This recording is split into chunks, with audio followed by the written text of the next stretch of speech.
Olá, meu nome é Kaique, eu sou plantonista de Física e eu vou fazer o exercício de número 5 da lista de refração do RICE.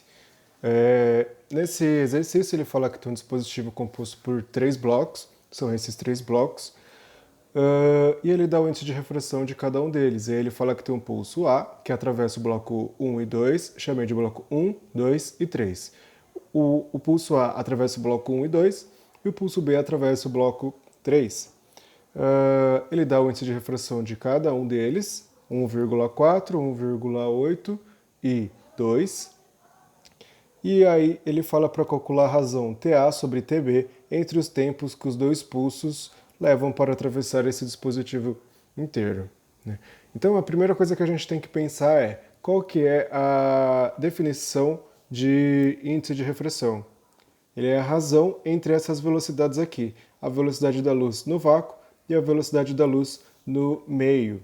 Então a gente consegue fazer o quê? Calcular a velocidade em que ele percorre cada um desses aqui. Então, por exemplo, a velocidade do bloco 1 é c sobre o índice 1, o índice de refração 1. A velocidade 2 é c sobre o n2 e o v3 é c sobre n3.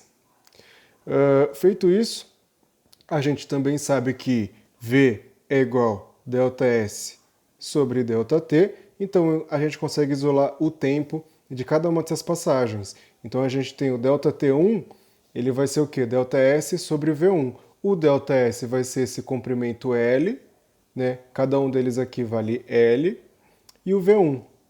E aí o V1 é C sobre N1, então aqui o nosso tempo 1 ficou L, N1 sobre C. Do mesmo jeito, o tempo 2 ficou L, N2 sobre C. Também da mesma forma, o tempo 3 ficou 2L, N3 sobre C. Aqui entra um 2 porque a distância que ele percorre é de 2L. Então aqui, calculando o tempo, né, de cada pulso, o pulso A ele tem um tempo que vai ser o tempo 1 mais o tempo 2. Né? Ele percorre primeiro o bloco 1, depois o bloco 2. Então somos dois tempos e a gente vai ter L sobre C, N1 mais N2. No pulso B, ele só percorre o bloco 3, então é o próprio tempo 3, que ficou então 2Ln3 sobre C. Fazendo um dividido pelo outro, a gente vai conseguir cortar o L sobre C aqui de cada um deles e vai nos dar essa razão aqui. Então aí, calculando, TA sobre TB vai ficar igual a 0,8.